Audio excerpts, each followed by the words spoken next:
nüüd me saame alustada teenistusega.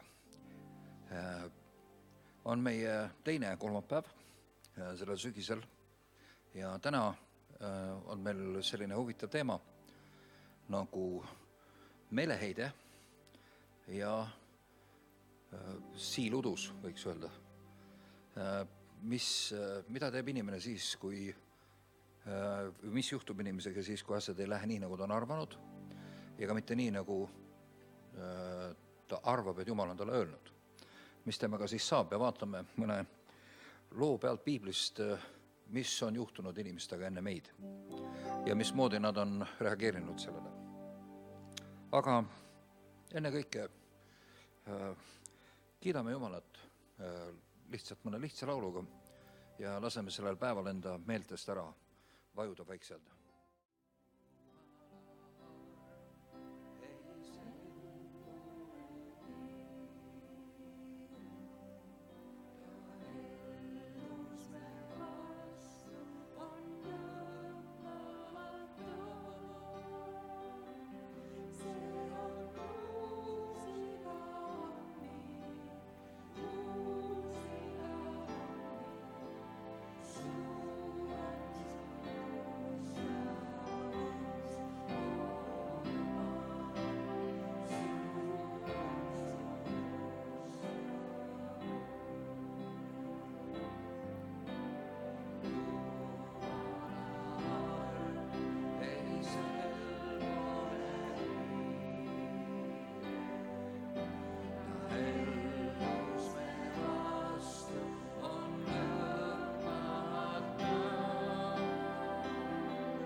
Tänada sind selle kõige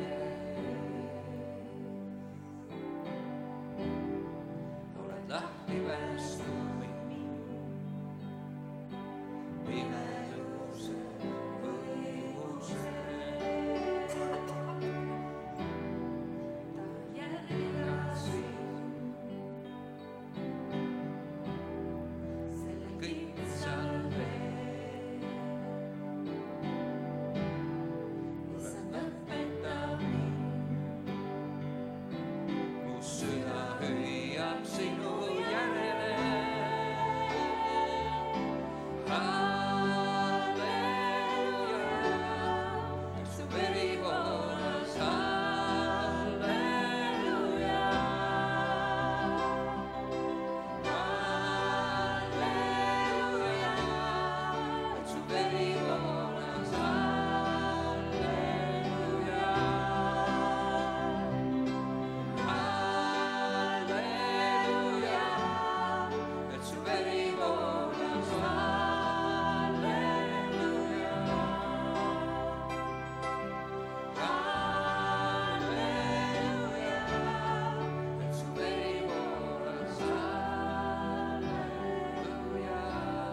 Isa, me täname sind, et sina oled siin, et sa oled hea, et sa oled siin vastavalt oma sõnale, kus 2 või 3 on koos minu nimel, seal olen mina nende keskel. Isa, me palume, et sa kingiksid meile tarkusilmutuse vaimu, võia, rääkija, huuled ja kuulajate südame. Isa, me palume, et kingi meile see kõne, mis ehitab meid üles, et sinu kogudus võiks olla üles ehitatud. Sest sa oled öelnud, issand, mina ehitan oma kogudust. Ja sellepärast, issand, me palume, et su püha vaim võiks teha meile sinu sõna elavaks. Avada me südame silmad, et me võiksime ära minna, olles rõõmustatud, olles üles ehitatud, olles õnnistatud, olles tugevaks tehtud. Jeesuse nimel. Aamen, aamen. Läheme uurime Joosepi lugu. Kas keegi mäletab, kus on Joosepi lugu? Aidake vast, pastorid, kus on Joosepi lugu? No, kes teab? See on nii paks.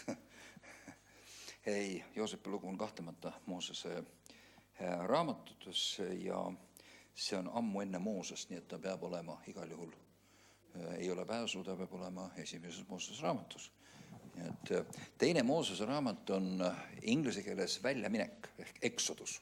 See on juba Egiptusest väljaminek ja sündmuste rida läks niimoodi, et kõigepealt olid patriarhide aeg, seal on Noa lood ja kõik muud lood, Eenokist ja kõigist, Kainist ja Aabelist, ja siis tuleb Abrahami kutsumine. Ja sealt algab Iisraeli lugu, Abrahami kutsumine ja kõik need tema rännakud ja käimised koos Jumalaga, ja sealt edasi siis Iisraeli lugu, kui Iisrael läheb lõpuks Egiptusesse ja sealt, kui ta saab suureks rahvaks ja kui ta Egiptusest välja tuleb, siis kui Jumal toob ta Moosese juhtimisel Egiptusest välja. Nii et seal Egiptuses ilmub alles välja Mooses. Aga Mooses raamatus on see kirjas, need on alglood ja seal on nüüd kogu see lugu. Loeme lihtsalt selle loo, et võib-olla kõik ei ole sellega tuttavad ja igaks juhuks ka need, kes vaatavad salvestust, et meil oleks see lugu meeles. Tegemist on siis nüüd Abrahami lapselapse Jaakobiga. Nagu te mäletate, Abrahamil oli üks poeg, keda Jumal imeliselt üleloomulikult talle kinkis, tehes seda võimeliseks lapsi saama, siis kui ta oli 100-aastane. Ja Saara oli täpselt samamoodi juba igasugusest lapse kandmise lootusestki väljas. Ta oli vana ja Abraham ei saanud mitte ainult ühte last, ta sai terve liuatäie lapsi. Sest et pärast Saarat ta abielus veel uuesti, tal oli veel mitu naist ja ta sai terve hunniku lapsi veel. Aga see selleks, Piibel loeb nad üles, me ei keskendu nendele. Oluline on see, et see Jumala liin, mida Jumal oli ennustanud ja tõotuste täitemise minemise liin algab sellest esimesest pojast. Esimene poeg oli ka see poeg, kelle Abraham oli üleloomulikult saanud ja keda Jumal käskis või ütles, et ohverda see poeg mulle, kui te mäletate seda lugu. Pärast seda, kui see oli imeliselt poja saanud ja ta ütles, et sellest poisist tulevad kuningad ja tulevad rahvad, ütleb, et tapad ära, ohverdada mulle põletusohvriks. Ja see tundus täiesti hullumeelne lugu teha, aga Jumal tahtis näha, kas mees tõesti on valmis seda tegema. Sisuliselt oli see, et kõik, mida sa elus üldse oled saanud, kõik, mida sa üleüldse kõige kallimaks on elus peal, kas sa oled lihtsalt Jumala käsu peale valmis sellele noa sisse lööma ja sellest loobuma. Uskudes, et Jumal on see, mida ta sulle on öelnud, läheb ikkagi täide, hoolimata sellest. Ja Abrahami kohta öeldakse meile, et tema loogika oli see, et ta uskus, et Jumal äratab poisi surnust üles. Peale selles ohverdamise loos on see detail. Abraham oli umbes 120 aastat vana. 117 või 116 kindlasti, kui see lugu juhtus. See poiss, keda ta pidi ohverdama, oli vanuselt 17 enam-vähem. Arvake ise, millised on 120-aastase mehe šansid kinni püüda ja kinni siduda 17-aastane noormees. Ma ütleks, et need šansid on 0. Täielikult 0. See tagaajamine ja kinnivõtmine, isegi kui teenrid oleksid teda tagajanud, ei oleks mitte kuhugi jõudnud. Nii et probleem on lihtsalt selles, et ilmselgesti ta seletas Iisakile selle, et Jumal oli sellise käsu andnud ja seletas talle ka, et kuna Jumal ei saa olla valelik, siis ilmselge on see, et ta äratab suvust ellu. Sest ta on öelnud, et sinust tulevad need ja ta ei valeta. Ja sellepärast ilmselt poiss nõustus ja sellepärast isa sidus ta ja pani ta altarile ja tõstis noa, et teda hävitada, teda tappa ja Jumal ütles, aitab, nüüd ma tean. Ära puutu poissi, ära tee talle viga. Ja ütles, et küll Jumal vaatab enesele ise ohvri talle, ütles Abraham oma pojale. Ära muretse, kui poiss küsis, kui nad mäe juurde läksid, et aga isa, et siin on ohver ja siin on tuli ja siin on kõik muud atribuudid, kus ohver on? Ütles, küll Jumal vaatab enne see ohvri. Ja ta vaatas seal koha peal omale kitse talle ja vaatas ühtesi ka tulevikus ette ajas ja andis oma poja. Abrahami poega tal ei olnud vaja, ta tahtis teada, kas Abraham oli valmis seda tegema. Ja see, et miks ta seda pidi tegema, oli see, et vaata, tollel ajal Jumalal oli vaja nii-öelda lepingulist õigustust. Ta oli Abrahamiga suhtes, lepingu suhtes. See oli see, et Abraham jättis kõik maha, mis tal oli. Kõik, mis oli talle tuttav. Esimene käsk Jumalalt talle oli see, tule välja oma isa kojast, oma tuttavast, oma kodust, oma kodumaalt ja mine sellele maale, kuhu mille ma sulle annan, mille ma tõotasin sulle sinu pärijatele anda ja mine käi ja ela seal võõrana, sest et sinu eluajal seda endale ei saa, aga sinu järglased saavad selle endale. et ma tõotan ja annan selle sulle sinu järglastele. Abraham küsis lihtsa küsimuse, et kus see maa on. Jumal ütles, et see oli sinu asi. Hakka minema. Ma tee peale juhatan sind, kus sa pead minema, sa jõuad sinna. No kujutad ette, Piibel ütleb, et Abraham läks välja teadmata, kuhu ta läheb. See kõlab nagu taksojoodiku anekdoot, eks ole. Joodik istub taksosse, taksojuht küsib, et kuhu sõidame, joodik ütleb, mis see sinu asi on, eks ole. No, aga nii või teisiti, Abraham tegi selle testi läbi, sest tead, miks ta sai selle testi teha? Sest et ta oli kohtunud elava Jumalaga ja Jumal oli temaga rääkinud ja ta teadis, Abraham teadis, et see ei olnud mingisugune totrus, see ei olnud tema väljamõeldes, vaid see oli autentne, adekvaatne kohtumine olnud. Ja ta teadis, kes see oli, kes temaga oli rääkinud ja tema süda, tema sisemus tundis tõe ära. Me kõik inimesed oleme nii ehitatud, et kui meile räägitakse tõtt, me tunneme tõe ära. Meil on see sisse ehitatud tõedetektor olemas. Abraham tundis tõe ära. Ja nüüd on nii nagu temaga, nii on ka iga teisega meiega. Täpselt sama asi, kui me tõtt kuuleme ja tõde meie sees on, nüüd on meil kohe väljakutse. Mis sa teed selle tõega? Kas sa alistud sellele tõele, annad sa sellele ruumi enda elus või matad sa selle kuskil pingi alla ja ütled, et ei noh, sallala jah, igasuguseid hääli on maailmas, ega siis kohe pea jooksma kõige peale. Nüüd on küsimus. Jumal ütles, kui sa kuulad mind ja kui sa järgid mind, siis sinu tasu on väga suur. Abraham küsis, mis sa mulle annad? Mis sa saad mulle anda? Mul pole poegagi. Minu varanduse pärib ülemteener. Mis sa mulle anda saad? Eks ole. Ja Jumal ütleb, ei päri ülemteener.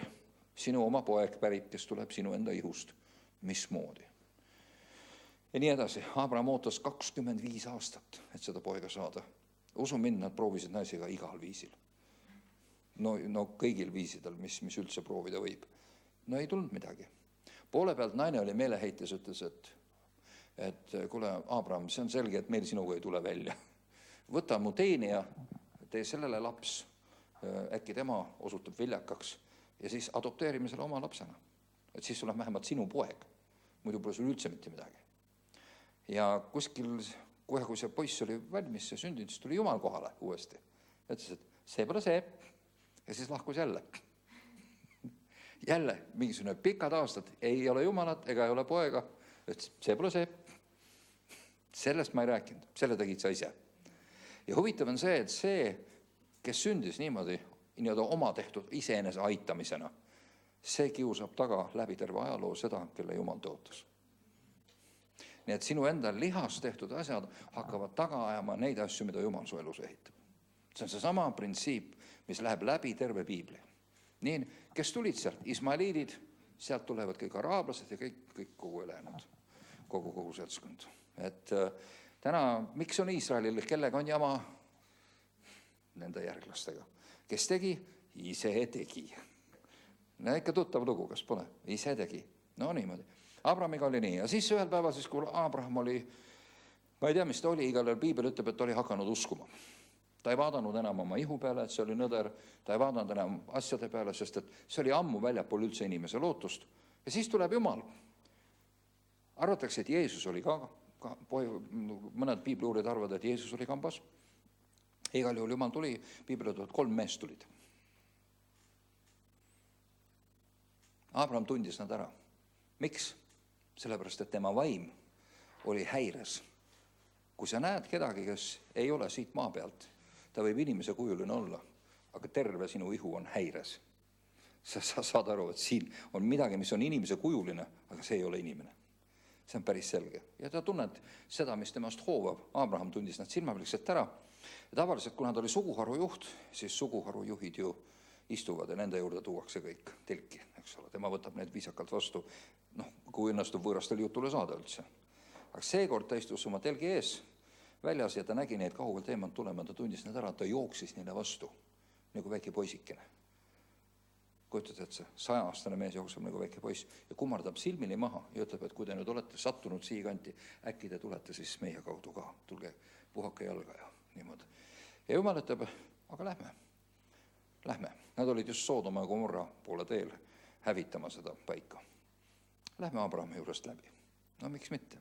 Me oleme juba siin kandis. Ja siis ta ütleb, et seal on pikk lugu. Ja ta taotab Iisakile. Ta ütleb, et ma tulen aasta pärast uuesti suurde tagasi. Tulen sulle uuesti üle aasta pärast. Ja siis on sul poeg käes. Abraham ütles, ahah, tore, Saara kuulis seda juttu läbi telgiriide ja ütles, seda poja juttu ma olen kuulnud 25 aastat. Enam ma nii loll ei ole, et ma seda jura usun. 25 aastat pluss teenianna poeg, eks ole. Jumal küsis, kus Saara on? Telgis, kutsuge teda. Saara paneb kiriku näo ette. Halleluuja, halleluuja. Jumal ütles, et sa naersid seal telgis. Ei naernud. Ei naernud. Valetab Jumalale otse näkku, ei naernud. Sa naersid küll. Aga kuna sa naersid, siis poisi nimi saab olema naer. Išak tegelikult on ju naer. Aga mitte mingisugune meeleheite irvitus, vaid võidunaer, võidulemusnaer.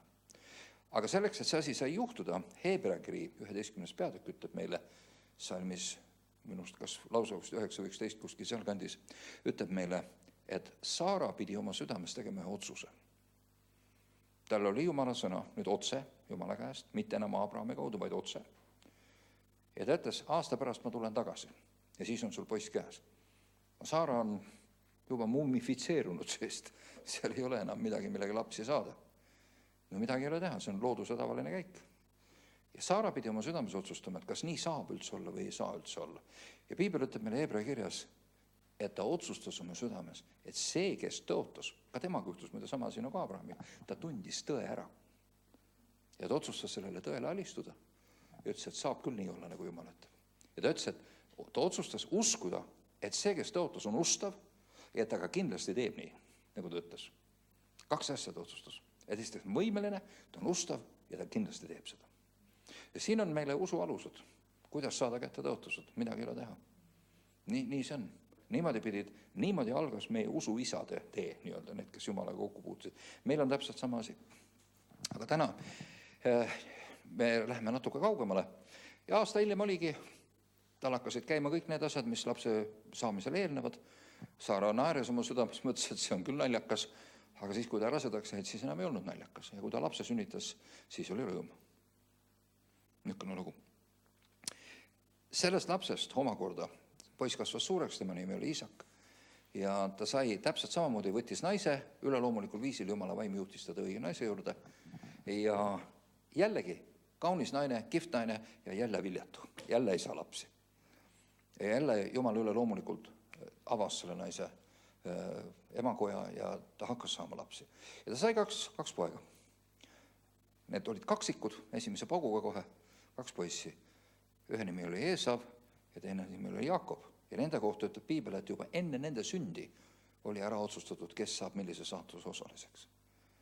Ja Piibel ütleb seda Rooma kirjas väga selgelt, Paulus kirjutab, ta ütleb, et see ei ole mitte selle tõttu, et keegi saaks öelda, et keegi on midagi välja teeninud, vaid see on selle tõttu, et see on valija valida, looja valida. See on tema otsustada, tema on kuningas, tema on Jumal, tema on peremees, tal on õigus otsustada, et sina saad selle ja sina saad selle. Ja ta ütles, Eesav mulle ei meeldinud, aga Jaakob üht ma armastasin. Ja ütles, et see teine vanem saab orjama nooremad. No, mis nad koos sündisid, aga esimesena tuli välja 1 poiss, eks ole. Ja noorem tuli hiljem siis. Nii et nii esmasündinu jäi Jumala silmis teisele kohale. Nüüd Jaakobil sündis siis 12 poega, see on pikk lugu, me ei jõua seda kõike rääkida, aga üks nendest poegadest oli siis Joosep. Ja sellel ajal, Joosepi ajal oli siis ka see lugu, et ta tuli näljahäda, nad pidid terve suguvõsaga, kõigi oma 12 vennaga, pidid minema alla Egiptusesse, et näljahädast pääseda. Niimoodi. Ja see on nüüd siis enam see koht enne selle sündmuse juhtumist, kus Joosep oma vendadega nüüd on, ja me loeme siis sellest 37. peatükist. Aga Jaakob elas maal, kus ta isa oli võõrana elanud, Kaanani maal. See on siis kaananlaste maal eesti keeles. Kaananlased on siis kohaliku suguharu nimi. Need on Jaakobi suguvõsa lood. Kui Joosep oli 17-aastane, jälle see 17, eks ole, tähendab, ta oli juba meheks tunnistatud, ta oli täisealine ja vastutusvõimeline, öeldakse, siis oli ta ühes oma vendadega pudulojusta karjane. Tema oli abilisena oma isa naiste Pilla ja Silpa poegade juures. Ja Joosep kandis nende isale ette nende halva kuulsuse. Järelikult poisid ei käitunud perest eemal olles eriti hästi. Iisrael armastas ehk Jaakob, kelle nimeks Jumal pani Iisrael. Iisrael armastas Joosepit enam kui kõiki oma poegi, sest ta oli tema vanaja poeg ja ta tegi temale kirjukuue. Ta andis talle mingi erilise kingituse, et demonstreerida oma hoolimist ja armastust. Eks sa tead, see ei olnud eriti tark tegu. Kui sa ühele oma lastest avalikult osutad rohkem tähelepanu ja armastust kui teisele, siis teised tunnevad ennast solvatuna. Midagi ei ole teha. Näed, isegi võitud mehed teevad vigu. Igal juhul ta andis talle kirjukuue. Kui ta vennad nägid, et nende isa armastas teda enam kui kõiki tema vendi, siis nad vihkasid teda. See on loogiline tulemus. Rivaliteet tekib, kes saab rohkem armastust, eks ole. Nad vihkasid teda ega rääkinud temaga avameelselt. See tähendab, et nad sulgesid oma südamet talle. Oled sa nõus, et selline asi võib sind panna kibestuma? Kui sinu oma vennad ja õed, sinu lähisugulused sulgevad ennast sulle ja ütlevad, ei, mine minema. Mingi niisugune formaalne suhtlus ainult on. Kord nägi Joosep unenäo ja jutustas selle oma vendadele. Noorusorumalus. Ei ole vaja kõike kohe ära rääkida, mida sa näinud olen. Midagi ei ole teha. Aga tema siira inimesena seejärel hakkasid need teda veelgi enam vihkama. Pole ju üldse ime. Ja vaata, mis ta nägi. Ta nimelt ütles neile, kuulge ometi seda unenägu, mida munes nägin. Jah, vaadake, me olime väljal vihke sidumas ja näe, minu vihk tõusis üles ja teie püsti seisma. Aga vaata, teie vihud ümbritsesid seda ja kummardasid minu vihu ees. Kas pole imeline uni? Kas pole imeline? Teie kõik kummardasite mind. Kas te saate nüüd aru? Ma loodan, et te saate vihjest aru, mu vennad, eks ole. Et kuidas need asjad tegelikult on. No nii. Siis ta vennad ütlesid temale, kas sina tahad meile kuningaks saada ja hakata meie olema valitsema? Ja nad vihkasid teda veelgi enam tema unenägude ja kõnede pärast. Ja ta nägi veel teise unenäo, jutustas selle oma vendadele ja ütles, vaata, ma nägin veel ühe unenäo ja enne päike, kuu ja 11 tähte kummardasid minu ees. No asi läheb veel karmimaks. Vennal on ilmselgelt suur sulutus, kui sa võiksid öelda. Eks ole, päike, kuu ja 11 tähte kummardasid minu ees. Aga kui ta seda jutustas oma isale ja vendadele, siis ta isa sõitles teda ning ütles temale, no mis unenägu see küll on, mida sa nägid? Kas mina ja su ema ja vennad tõesti peame tulema ja sinu ees maani kummardama? Ta vennad aga said talle kadedaks, aga isa pidas selle loo meeles. Kellelgi oli nutti. Isa ei olnud rumal mees ja sai aru, et asjad ei pruugi olla päris nii lihtsalt, kui algus tundub. No nii, esimene. Nüüd. Päike, kuu ja 11 tähte kummardavad teda. Esiteks on see, et Joosep on kõige noorem. See tähendab, tema ei olnud perekonnas ametlikult üldse mingi arvaja. Kui üldse keegi arvaja oli, siis oli ta kõige vanem vend. Eks ole, mitte keegi teine. Esmasündinu, tema oli arvaja. Teised olid, ja eriti see kõige viimane oli see vend, kes alati saadeti ja anti natukene teemuna kaasa öelda, et mine õnne otsime maailma. See oli tavaliselt see lugu. Eesti muinasjuhtudes on seda üsna tihti näha. No nii, aga mis nüüd siis saab? Kord oli ta vennad läinud Šekemisse oma isa karja hoidma ja Iisrael ütles Joosepile, Jaakob siis, eks ole su vennad Šekemis karja hoidmas, tule ma läkitan sind nende juurde ja tema vastas, siin ma olen. Ja siis ta ütles talle, mine ometi vaatame, kuidas su vendade käsi hästi käib ja kas kari on korras ja too mulle sõna. Ta läkitas teda Hebroni orust ja ta tuli Šekemisse. Ja üks mees kohtas teda, sest vaata, ta oli välja leksinud. Ja mees küsis temalt üteldes, mida sa otsid? Ja tema vastas, ma otsin oma vendi. Ütle mulle ometi, kus nad karja hoiavad. Ja mees ütles, nad on siit edasi läinud, sest ma kuulsin neid ütlevad Läki Dootanisse. Ja Joosep läks järele oma vendadele ja leidis nad Dootanis. Tähendab, sisuliselt Jumal juhatas teda õige koha peale. No nii. Aga nad nägid teda juba kaugelt tulemas ja enne kui ta jõudis nende juurde, võtsid nad üheks õelalt nõuste ära tappa. No kas pole imeline? Tõeline vendlus, kas pole? Öeldakse, et vendadel on vendlus, aga õdedel on õelus. Noh, see vahest on nii, aga siin on vendadel kohe päris, nad on õdedad laenu võtnud seekord. Nii, nad ütlesid üksteisele, näe, sealt tuleb see unenägude sepitseja. Tulgem nüüd, tapkem ta, visakem ta mõnesse kaevu ja ütelgem, et kuri elajas sõi tema ära. Siis saame näha, mis ta unenäod tähendavad. No, kui ta surnud on, katsugu siis veel panna ennast kuningaks meie üle. Kui Ruuben seda kuulis, kes on Ruuben? Kõige vanem vend, esmasündinu. Siis ta tahtis teda nende käest päästa ja ütles, ärgem võtkem temalt hinge, ärgem võtkem tema elu. Ruben ütles teile, ärge valaga verd ja visake siia parem teda siin kõrbes olevasse kaevu ja ärge pange oma kätt tema külge, sest ta tahtis teda päästa nende käest ja saata tagasi isa juurde. Ja kui Joosep tuli oma vendade juurde, siis nad kiskusid need tal kuue seljast, kirju kuue, mis tal seljas oli, mille isa oli talle armastuse märgiks andnud, ja võtsid tema ning viskasid ta kaevu, aga kaev oli tühi, selles ei olnud vett. No nii, aga kõrbes, kui ei ole kaevus vett, mis seal kõrbes kaevus on? Ussid, maod ja skorpionid. Ja mitte just kõige ohutumad. Ühesõnaga, see oli tegelikult aja küsimus, mille Joosep oleks saanud ammustada seal. Ja tõenäoliselt surmavalt. Nii et see oli lahendus, aga see oli halb lahendus. Seejärel nad istusid leiba võtma. Kui nad oma silmad üles tõstsid ja vaatasid, ennäe, siis tuli sealt Ismaeliitide killavoor Gileadist. Nende kaamelid kandsid mitmesugust vaiku, palsamit ja lõhnaainest ja nad olid sellega teel alla Egiptusesse. Ja Juuda ütles oma vendadele, no mis kasu meil sellest on, kui me tapame oma venna ja katame kinni tema vere? No tulge nüüd, müüme tema parem Ismaeliitidele, eks ole. Kes on Ismaeliidid? Ismaeliidid on Abrahami esimese poja Ismaeli järglased. Sisuliselt on nad sugulased, kauged ja võib-olla mitte väga sõbralikud, aga igal juhul nad on. Nii. Aga meie käed ärgu puudutagu teda, sest ta on meie lihane vend. Siin on Juuda. 2 venda sekkuvad. Üks on Ruben, kes päästab, hoiab vahetu mõrva ära, aga tema lahendus ei ole hea.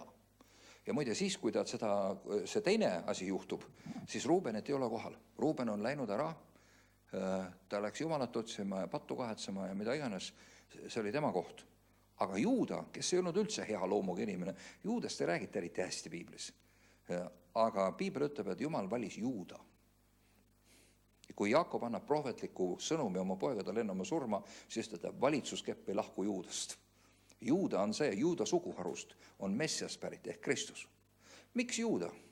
Ja rabid seletavad seda niimoodi, et Juuda ei olnud küll täiuslik inimene, tal oli palju vigu, aga häda korral ta sekkus ja tema antud lahendus osutus lõplikuks teeks sellest olukorrast välja. Muide, selles asjas on üks tõsine nagu õppetund meile ka. Teinekord me tahame olla väga lõpuni, kuidas ma ütlen, ennast Jumalale avada ja teha kõik täiuslikult, saate aru. Ja samal ajal meie silme ees võivad olla olukorrad, mis nõuavad meie sekkumist. Aga meil ei ole nendega aega, me oleme pimedad, sest meil on nii suur tähtis asi, meil on oma pühitsuse ja pühasusega vaeva näha, saate aru. Ja juudid on teinud sellest rabid on teinud selle järelduse. Nad ütlevad, et sa ei tohi niisugust viga teha. Miks Jumal valis Juuda? Sest ta tegi sellel hetkel, kui oli vaja midagi ette võtta, siis ta tegi midagi. Ja ta päästis oma venna elu sisuliselt. Ruben ei olnud kohal, et midagi öelda üldse, eks ole, sest et ta tegeles oma pühitsusega sellel ajal. Mis ei ole halb, aga ta jättis oma venna surema kaevu. Ja see on asi, mida ei tohi teha. Nii et jätkem meelde, küsimus oli selles, et ela kuidas tahad, peas, et sa natuke head ka teed. See ei ole see asi üldse. Aga kriitilisel hetkel sa ei tohi olla nii vaimulik, et sa lased inimesed hukkuda ja sa tegeled ise oma vaimulikkusega. No ütleme, ajaloost on suurepärane näide sellel, kui türklased piirasid Konstantinoopoli linna. Millega tegeles kirikunõukogu ja linna juhtkond? Vaidlesid oma vahel. Mille üle? Mitu vaimu mahub nõela otsale? Ühe korraga. Neil oli katus täiesti ära sõitnud. Seda türklased murravad linna müüri läbi, nemad arvutavad, mitu vaimu mahub nõela otsale. See hakkab meenutama juba meile seda, mis Eestimaal toimub. Täiesti tõsiselt, ega siin väga palju parem see olukord ei ole. Aga midagi iganes, tähendab, aga see õppetund, mida piibel ütleb, et on see, et sinu vaimulikkus ei tohi olla sul jalus, kui on vaja midagi tõsiselt olulist teha, sekkuda, kellegi kaitseks, kellegi päästmiseks. Saate aru, mida ma mõtlen? See ei ole see aeg, kus sa hakkad oma pühitsusega tegelema. Lahenda asi ära, siis tegelema pühitsusega. Amen. Nii et selline lugu. No nii, igatahes Juuda tegutses, ärgem puudutagem teda, sest ta on meie lihane vend. Ja te vennad kuulasid teda. Kui siis Midjani mehed, kaupmehed mööda läksid, siis olid Ismaeliitidega ka teised mehed, midjanlased, rändsuguharumehed. Tõmbasid ja võtsid nad Joosepi kaevust välja ja müüsid Joosepi 20 hõbetüki eest Ismaeliitidele. Ja need viisid Joosepi Egiptusesse. No kujutad see pilti. Kui nüüd Ruuben tuli tagasi kaevu juurest vaata, siis ei olnud Joosepit enam kaevus. Ta oli oma palved lõpetanud ja tuli Joosepit päästma ja juba oli hilja. Siis ta käristas oma riided lõhki ja läks tagasi oma vendade juurde ja nüüd ütles, poiss ei ole enam ja mina, kuhu ma nüüd lähen? siis nad võtsid Joosepi kuue ja tapsid ühe siku ja kastsid selle kuue vere sisse, selle siku verre. Ja nad saatsid kirju kuue, tulid oma isa juurde ning ütlesid, selle verise kuue me leidsime, tunnista nüüd, kas see on su poja kuub või mitte. Ja ta tundis selle ära ja ütles, see on mu poja kuub, kuri elaja see on ta ära söönud, Joosep on tõesti maha murtud. Ja Jaakob käristas oma riided lõhki, kinnitas koti riide niivõtta ümber ja leinas oma poega kaua aega. Kõik ta pojad ja tütred püüdsid teda trööstida, kuid ta ei lasknud ennast trööstida, vaid ta ütles, ma lähen tõesti leinatus oma poja juurde hauda. Ja tema isa nuttis teda taga. Aga midjanlased müüsid tema Egiptuses Potifarile, Vaarao hoovkondlasele, tema ihukaitse pealikule. Ühesõnaga, Joosep sattus julgeoleku ülema kotta. Noh, kujutad see pilti. Ja mis nüüd edasi läheb? Sellel ajal Juuda läks ära oma vendade juurest ja siirdus kuhugi mujale. Abdulami mehe juurde. Aga siin on üks lugu vahel. Läheme Joosepi looga edasi ja 39 salm. Nii. Ja Joosep viidi alla Egiptusesse, peatükk 39 esimene salm. Joosep viidi alla Egiptusesse ja egiptlane Potifar, Vaaro hoovkandlane, ihukaitse pealik, ostis tema ismaeliitidelt, kes olid teda sinna toonud. Aga Jehova oli Joosepiga ja tema oli mees, kellel kõik asjad korda läksid. Ja ta elas oma isanda egiptlase kojas. Ka tema isand nägi, et Jehova oli temaga ja et kõik, mis ta tegi, Jehova laskis tema käes korda minna. Ja Joosep leidis armu tema silmis ning teenis teda ja ta pani teda kogu oma koja üle. Ja kõik, mis tal oli, andis ta tema kätte.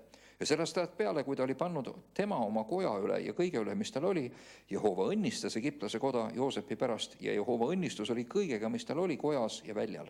Ja ta jättis kõik, mis tal oli Joosepi kätte, ega teadnud millestki, kui ainult leivast, mida ta sõi. Joosep oli ka jumekas ja ilusa välimusega, juudi noormees, kuidas ei saagi väga palju teistmoodi olla. No nii, kuule nüüd, mis juhtus, eks ole. Joosep müüdi ihukaitse pealikule ja nüüd hakkab Jumal ainult tema elus tööle. Kõik, mis ta teeb, läheb korda ja egiptlane saab aru, et siin on miski, mis on ebaharilik, ta on leidnud ebahariliku andega mehe ja ta ei ole loll ja laseb tal kõige üle valitseda. Mitte ainult ühe asja üle, vaid laseb, et see õnnistus läheb kõige peale. Nüüd Jumal õnnistab Egiptlast, eks ole, selle peale, et kuna ta laskis Joosepil seda teha ja Joosepi tõttu tuli õnnistus kogu egiptlase asja peale ka. Võtta elus võib niimoodi ka olla. Ma olen näinud neid asju, et Jumal õnnistab mõnda kohta, kuhu mõni tema inimestest läheb. Ta õnnistab mingit firmat, õnnistab mingisugust töökohta või ettevõtmist, sellepärast, et keegi, kes on talle kallis ja tähtis, on seal. Mõni võib arvata, et see on tema enda äriteadmised või mis iganes. Ja teinekord on see hoopis see, et sul on seal keegi, keda Jumal väga hindab, kellega käib kaasas Jumala soosing. Ma olen seda korduvalt näinud selliseid asju juhtumus. Nii et need ei ole eraldi asjad, et neid asju juhtub tänapäeval ka. Nii, aga siin on veel, Joosep oli orja seisuses, tal ei olnud mingeid õigusi, aga nagu tollel ajal orja ühiskonnas oli, mõnedki orjad olid palju võimsamal võimupositsioonil kui paljud vabad inimesed. Nad olid lihtsalt formaalselt, nad ei olnud vabad ise oma saatusele otsustama, aga see ei tähenda, et neil mõjuvõimu ei olnud. Joosep oli sisuliselt ihukaitse pealiku, kuidas ütleb, parem käsi. Terve Vaaro, mõelge korraks. Mõelge näiteks Ameerika Ühendriikide julgeolekuteenistuse ülem. Võtame näiteks mingisugune, ma ei tea, NSA, eks ole, National Security Agency, selle pealiku sulane. Oled sa nõus, et see mees, kes valitseb kõike, mis sellel ülemusel on, oled sa nõus, et sellel mehel on väga suur mõjujõud? Eks ole, sa oled nii suurele ülemusele, kellel on nii tähtis ja nagu ligipääs suurele võimule, sa oled selle mehe kojas kõva tegija. Eks ole. Aga panete tähele ka, et tegemist oli nagu sellega, et see mees ehk ihukaitse ülem ise usaldas Joosepit. Ta siiralt usaldas, ta nägi, et mees oli aus ja ta usaldas teda. Ja see on väga tähtis printsiip. Joosep sai aru, et see on puhtalt usalduse peal, ta kohtles teda hästi. Mees võis minna, käia, olla, tulla nii, kui ta ise tahtis, eks ole. Ta hoolitses kõige eest, mis oli, aga tasuks sai väga suure vabaduse liikuda, eks ole. Nii et see oli nagu selline värk. No nii, nende asjaolude tõttu sündis, et ta isanda naine Joosepile silma heitis. Kui ta oli kena noor mees, kõik läks korda tema käes, täiesti mõistan, et naisel, muide, veel üks asi, tavaliselt mõned piibliuurijad ütlevad, et see koja ülem ise, ihukaitse pealik, oli väidetavalt eunuh ehk kohimees. ta ei olnud siis võimeline voodis eriti mitte midagi korda saatma ja sellepärast on arusaadav, et naisel oli kõigest puudus, millest võis puudus olla. Me ei tea seda täpselt, aga nii igal juhul naine heitis Joosepile silma ja ütles, kuule maga mu juures. Aga ta keeldus ja ütles oma isanda naisele, vaata, mu isand ise ei tea, mis tal kojas on ja kõik, mis tal on ta andnud minu kätte. Ei ole ükski selles kojas suurem minust ja tema ei ole mulle keelanud midagi muud kui ainult sind, sest sa oled tema naine. Isegi kui ta ei olnud Enuh, oletame, et see informatsioon on vale, see ei muuda ju tegelikult mitte midagi. Lihtsalt. Ja ta ütleb, et millele Joosep viitab, ta viitab usaldusele. Ma ei tohi murda seda usaldust. See on niisugune kuritegu, mida ma ei tohi teha. Kuidas ma tohiksin siis teha seda suurt kurja ja petta ja pattu oma Jumala vastu? Paned seda, mitte ainult oma isanda, vaid oma Jumala vastu. Joosepil on üks asi kaasas, tal on Jumal kaasas. Et see ei ole mitte lihtsalt niisama, vaid ta ei ole lihtsalt ori, kellelt kõik ära võeti, vaid tal on Jumal. Ja tema suhe, see koht näitab, et tal on suhe Jumalaga. Ja kuigi naine rääkis Joosepile iga päev, arvake 3 korda, kas Joosep oli puust või ei olnud. See naine ei saanud ka kohutav krokodill olla, sest ta pidi olema küllalt esindusliku välimusega, et olla nii kõrge aukandja naine. Sest ta pidi olema suhteliselt kena tüüp. Eks ole, me ei oska seda täpselt öelda, aga õukonnas sa pead ikkagi esinduslik olema, see tähendab, et see ei saanud olla päris tühi asi. No nii, ta rääkis talle iga päev. Ei kuulanud see teda, Joosep ei kuulanud teda, aga ta rääkis, et ta magaks tema kõrval ja oleks ta juures. Aga ühel päeval, kui Joosep tuli koju oma toimetusi tegema, ühtegi inimest pererahvast ei olnud kodus, siis naine läks pealetungile, haaras tema kuuest üteldes magama juures. Aga Joosep jättis oma kuue tema kätte, rabeles ennast nii-öelda pintsakust välja, piltlikult öeldes, või jakist üle kuuest ja põgenes ja läks õue. Ja kui naine nägi, et oma kuue oli jätnud tema kätte ja oli põgenenud õue, solvatud naine on väga hirmus asi. No mis siis nüüd saab? Siis ta otsustas, nii, mingi ori mind niimoodi ei põlga igal juhul. Ta hüüdis pererahvast ja rääkis neile üteldes, näe, ta on toonud meie juurde mingisuguse juudi mehe meid ära irvitama või pilastama, eks ole, heebrea mehe meid ära naerma. Ta tuli minu juurde, et minuga magada, aga ma hüüdsin suure häälega, kui ta kuulis, et ma häält tõstsin ja hüüdsin, siis ta jättis oma kuue minu juurde ja põgenes ja läks õue.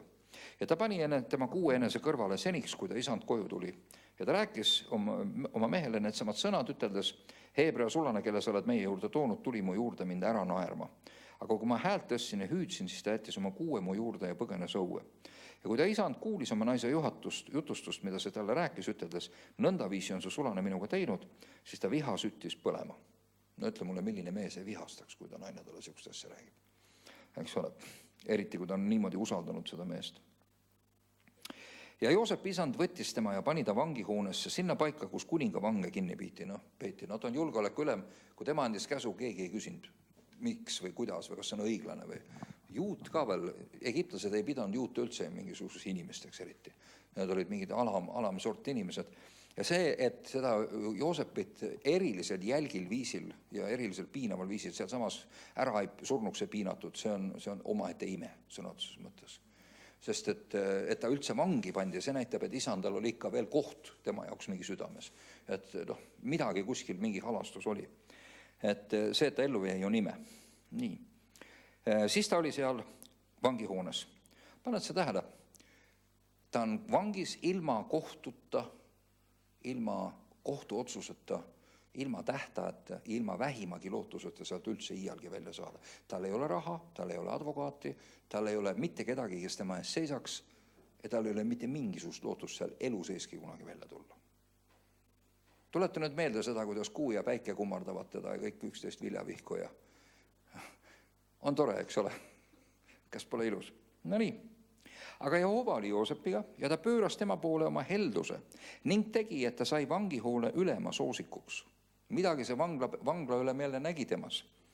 Ja vanglahoone ülem andis Joosepi kätte kõik vangid, kes olid vangihoones ja kõik, mis seal pidi tehtama, seadis tema korraldas. Vangihoones pidi mõnel pea maha lööma, tema pidi selle korraldama ja koristamise pärast, tema pidi seal kedagi oli vaja, ma ei tea, piinatas, tema pidi sellega korraldama, kes seda tegi ja kuidas ja mismoodi. Vangla ei ole ilus koht, eriti mitte impeeriumis, mitte kuskil. Vangihoones tehakse asju, millest sa ei taha teada. aga vanglas, oled sa nõus, et isegi sellises asutuses peab olema kord? Eks ole? See ei tähenda, et ta ise kellelegi kurja tegi, ei mitte iialgi, aga seal peab olema kord. Ja Joosep hoolitses selle eest, et asi toimis nii, nagu pidi, eks ole. Ja see oli nähtav. Vangihoone ülem ei vaadanud millegi järele, mis oli tema käes, sest Jehova oli temaga ja mis ta tegi iganes, Jehova laskis tal korda minna. No palun, kas sa näed korduvat mudelit?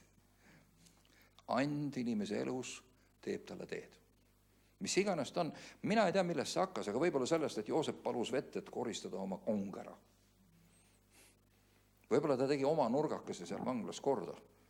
Ja ülem nägi, et kuule, siin on keegi, kelle sees on mingi standard.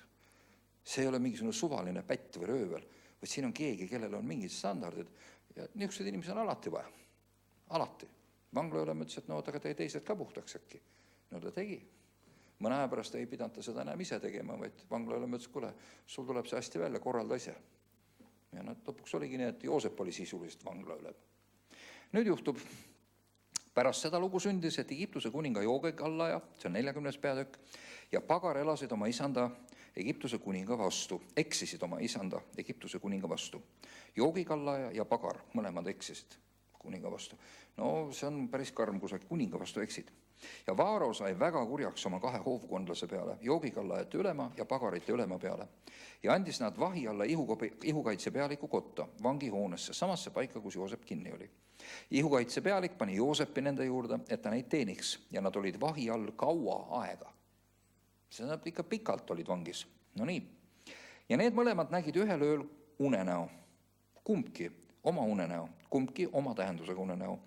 Egiptuse kuninga Joogikallaja ja pagar, kes vangihoones kinni olid. Kui Joosep tuli hommikul nende juurde ja nägi neid, vaatasid nad olid nukra näoga. Ja ta küsis Vaaro hoovkondaselt, kes olid ühes temaga hoovkondlastelt, kes temaga vahi all üheskoos olid, isanda kojas, üteldes, mis pärast on teil täna nii pahurad näod? Ja nad vastasid talle, me nägime unenägusid, aga ei ole kedagi, kes need seletaks. Ja Joosep ütles neile, eks seletused ole ju Jumala käes. Siiski, jutustage mulle. No nii, ta küsib, et nad jutustaksid talle. Ja Joogikallajate ülem jutustas oma unenäo Joosepile ning ütles temale, minu unenäos oli nõnda. Vaata, mu ees oli viinapuu ja viinapuul olid 3 oksa. See läks lehte, õitses ja marjakoberad valmisid.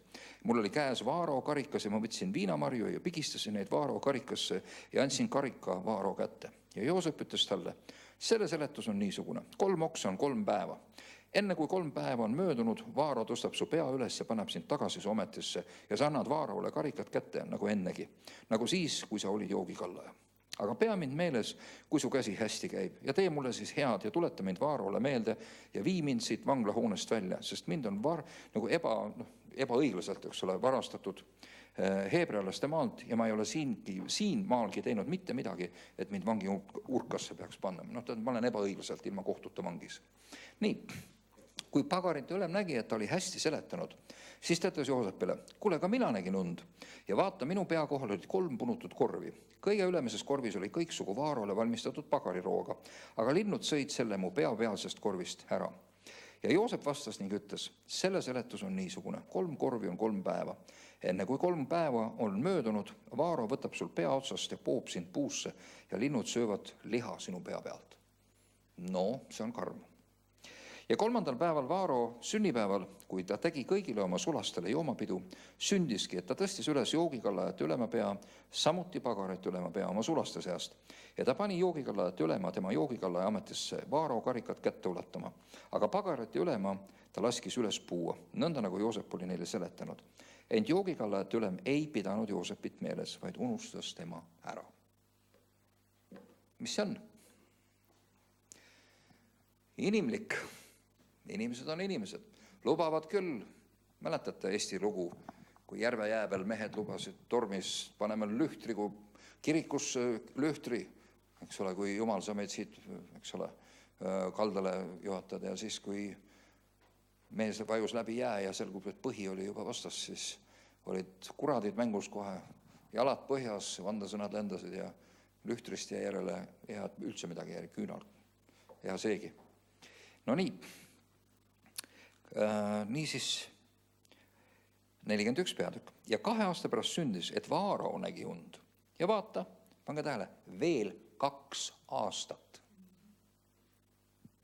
Oled sa nõus, 2 aastat on jube pikk aeg. Veel 2 aastat. Ja vaata, ta seisis Niiluse jõe ääres ja jões näed, jõest tõusis 7 lehma, ilusad näha ja lihavad liha poolest ja sõid roostikus ja vaata, teist 7 lehma tõusid jõest nende järele, pahad näha ja lahjad liha poolest ja need seisid teiste lehmade kõrval jõe kaldal ja lehmad, kes olid paha välimusega ja lahjad liha poolest, sõid ära need 7 lehma, kes olid ilusad ja lihavad. Siis Vaaro ärkas üles, aga ta uinus magama ja nägi teist puhkund ja vaata, 7 viljapead tõusis ühest kõrrest, jämedad ja head. Ja vaata, teist 7 peenikest ja hommikutuulest kõrvetatud viljapead võrsus nende järele. Ja peenikesed viljapead neelasid ära need 7 jämedad ja täit viljapead. Ja Vaaro ärkas üles ja vaata, see oli olnud unenägu. Mis nüüd juhtub? Aga hommikul oli ta vaim rahutu ja ta läkitas järele ja kutsus kõik Egiptuse ennustajad ja targad. Ja Vaaro jutustas neile oma unenäo, aga ükski ei suutnud seda Vaarole seletada. Siis rääkis joogikallajate ülem Vaaroga, üteldes, täna meelub mulle mu patt. Vaaro sai väga kurjaks oma sulase peale ja pani mind vahi alla ihukaitse pealiku kotta ja minu ja pagarite ülema. Ja me nägime ühel ööl unenägusid, mina ja tema, kumbki nägime unenäo, millel oli oma tähendus. Ja sealsamas oli meiega Heebrea noormees, ihukaitse pealiku sulane. Ja me jutustasime temale ja tema seletas meile meie unenäod, kummalegi tema unenäo tähenduse. Ja nõnda, nagu ta meile seletas, nõnda ka sündis. Mina sain tagasi oma ametisse ja teine poodi. Siis Vaaro läkitas järele ja laskis kutsuda Joosepi. Ja Joosep toodi kiiresti vangeurkast välja, ta ajas habeme, vahetas riided ja tuli Vaaro juurde. Ja Vaaro ütles Joosepile, ma nägin unenäo, aga keegi ei seleta seda. Aga ma olen kuulnud sinust räägitavat, et kui sina unenägu kuuled, siis sa seletad selle. Ja Joosep vastas Vaarole üteldes, mina mitte. Küllap Jumal annab Vaarole õige vastuse. Ja Vaaro jutustab, paned seda tähele, ta ei ütle, et mina olen nii kõva vend. Vaid ütleb, et kui annab keegi, siis Jumal annab. Okei? Ja Vaaro jutustas Joosepile, no näed, niisugune lugu. Ja vaata, need lehmad, eks ole, ja viljapead ei ole ma kogu Egiptuse maal näinud nii säärdusi pahulehmi. Ja laheda pahad lehmad sõid ära need 7 esimest tõusvat lehma, lihavat lehma. No nii. Ja need läksid nende kõhtu, aga ei olnud tundigi, et nad olid läinud nende kõhtu ja nende välimus oli paha nagu ennegi. Märkasin üles ja siis olid need viljapead ja ta räägib ära. Keegi ei oska mulle seletada. Ma olen seda rääkinud oma ennustajatele, keegi ei oska mulle seletada. Joosep ütles Vaarole, Vaaro unenäod tähendavad kumbki ühte seda sama. Jumal on Vaarole teada andnud, mida ta kavatseb teha. 7 head lehma on 7 head aastat, 7 head viljapead on 7 aastat. Unenägudel on sama tähendus. 7 lahjat ja paha lehma, kes tõusid nende järele, on 7 aastat ja 7 tühja hommikutuulest kõrvetatud viljapead on samuti 7-4 aastat. See ongi see asi, mida ma Vaarole rääkisin, mida Jumal kavatseb teha. Seda on ta Vaarole näidanud. Vaata, tuleb 7 aastat, millel on suur küllus kogu Egiptuse maal. Aga nendele järgneb 7-4 aastat, siis ununeb Egiptuse maal kõik küllus ja nälg toob maale hävituse. Ei ole enam küllust tunda ka siin maal nälja tõttu, mis tuleb selle järele, sest see on väga kange. Ja kuna Vaarol on unenägu 2 korda kordunud, siis on see asi Jumala poolt kindel ja Jumal laseb selle varsti sündida. Muide, pange seda tähele. Siin ütleb mees, kellel on unenägude seletamise and. See sama asi juhtus ju temaga. Ta nägi kõigepealt viljavihke kummardavat ennast, eks ole, tema viljavihk ja tema vendade viljavihud, eks ole, kummardasid kõik teda. Ja siis kuu ja päike kummardasid teda koos 11 taevatähte, eks ole. Nägi ju Joosep, on ju nii. 2 unenägu täpselt jälle sama tähendusega sisuliselt. Nii et kui midagi Jumal näitab kellele 2 korda järjest, see on korduv asi, sama teema, siis selle tähendus on see, et see asi on kindel. Et see ei ole muudetav, see on kindel, asi on nõu, on otsustatud, see kurss on paika pandud. Ja seda tasub ka meil meeles pidada. Kuna ma olen olnud juhuseid, kus inimesed on läinud asju ja on läinud täpselt seda sama asja mitu korda, natuke erinevas versioonis, aga kõik olulised punktid on samad, selle peale võib ainult öelda ühte asja, et see on kindlalt otsustatud. Mis iganes see tähendus on, see on kindel asi. No nii. Ja nüüd ta ütleb, et siis kindel asi Jumala poolt kindel, Jumal laseb selle varsti sündida. 33 salm. Ja nüüd Vaaro vaadaku enesele välja üks mõistlik ja tark mees ja seadku kogu Egiptuse maa üle. Vaaro tehku nõnda, pangu ülevaatajad maale ja lasku Egiptuse maad maksta 5% nendel 7 külluse aastal. Võtku 20% tuludest. seda viljatulu. Ja kogutagu kõik nende tulevaste heade aastate toidus ja varutagu vilja linnadesse Vaaro käe alla toiduseks ning säilitatagu seda. See vili olgu maale tagavaraks 7-4 aastaks, mis tulevad Egiptuse maale, et nälg ei laastaks maad üleüldse ära.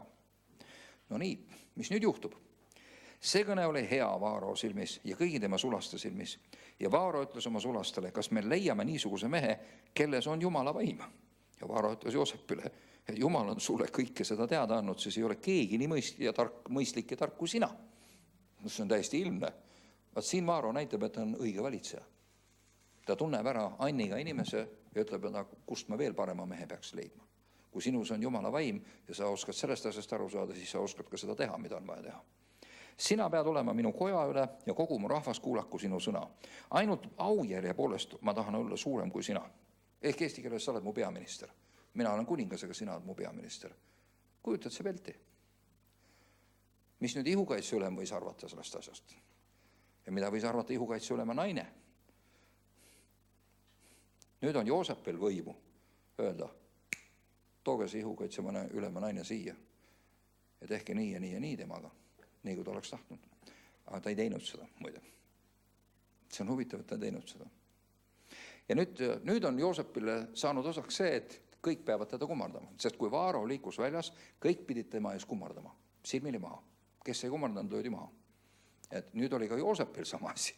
Ta oli samasugune nagu Vaaro ja tema ees hüüti põlvili, saad aru. Ta oli nii kõva vend.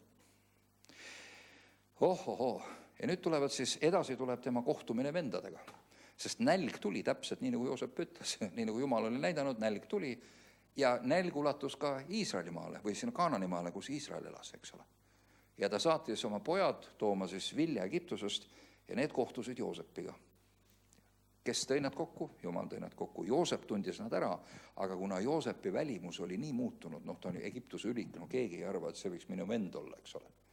Eriti, kui sa oled orjaks müünud kuhugi. Nad ei tundnud teda ära, Joosep ei andnud ennast tunda ka. See on pikk lugu, aga selle asja point on see, et ta ei maksnud kätte oma vendadele. Ta tekitas neile natukene võbinaid seal, aga ta ei maksnud kätte oma vendadele.